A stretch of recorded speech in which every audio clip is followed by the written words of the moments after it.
بسم اللہ الرحمن الرحیم. عزیز طالبات، السلام علیکم ورحمۃ اللہ وبرکاتہ. آج ہم پڑھتے ہیں قصیدہ نگاری، اور پہلے ہم نے پڑھا قصیدہ کی تاریخ، قصیدہ کا تعارف، قصیدہ کسے کہتے ہیں. اور آج کا جو موضوع ہے وہ ہے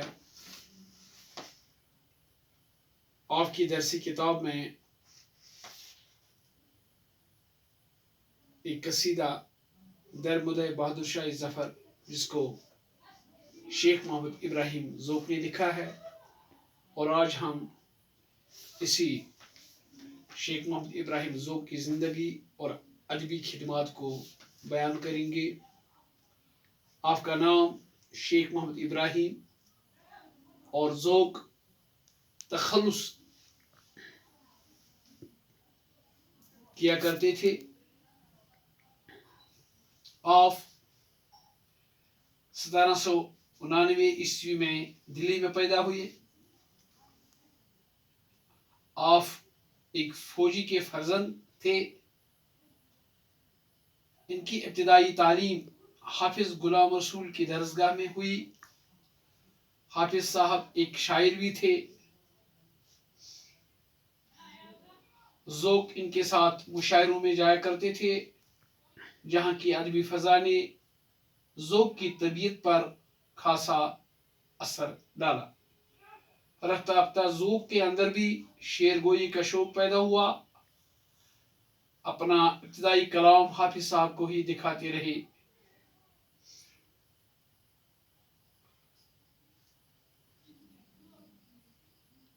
انیس برس کی عمر میں شاہی قلعے سے ان کا تعلق قائم ہوا.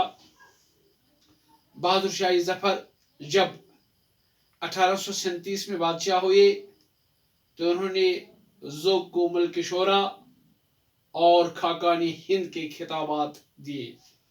یعنی ذوق اتنے عظیم شاعر اور قصیدہ گو گزرے ہیں کہ ان کو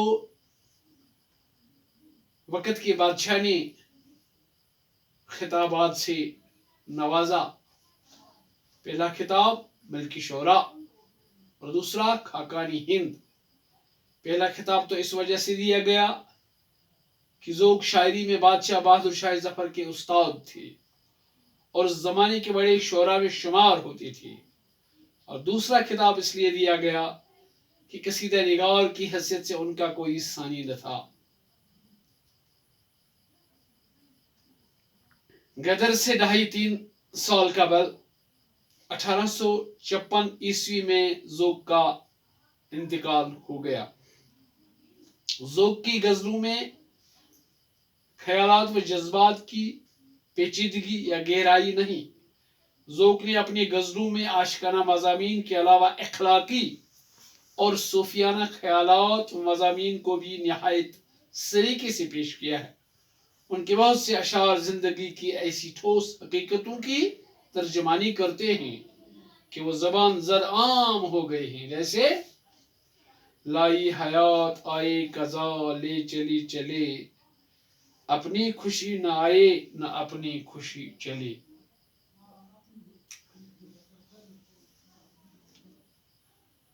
ذوق نے اپنا کلام شاہ نصیر کو بھی دکھایا. جب شاہ نصیر نے اپنے شاگرد کو اپنے سے آگے پایا تو جلنے لگے اور بلا وجہ اس کو ستانے لگے. آخر ذوق نے تنگ آ کر شاگرد کا رشتہ توڑ دیا اور اپنے کلام کی خود ہی اصلاح کی. مرزا ابو مظفر ان دنوں دلی ولی عہد تھے. ذوق ان کے مشاعروں میں برابر شریک ہوتے رہے. صرف 20 سال کی عمر ان کے کلام پر اصلاح دینے لگی. مرزا ابو مظفر جب بہادر شاہ ہو کر بادشاہ بنے تو اپنے استاد کا بھی خاص خیال رکھنے لگے اور انہیں اپنے دربار میں حوصلہ افزائی اور عزت افزائی فرمائی اور ان کی خداداد صلاحیت اور ریاضت نے سونے پر ساگا کا کام کیا۔ ذوق ادب کے آسمان پہ ایک درخشندہ ستارے کی حیثیت رکھتے ہیں۔ ذوق ایک نرم مزاج اور شریف طبیعت کے انسان تھے، بڑی سیدھی سادی کی زندگی بسر کی۔ کہتے ہیں آج ذوق جہاں سے گزر گیا، کیا خوب آدمی تھا، خدا مغفرت کرے۔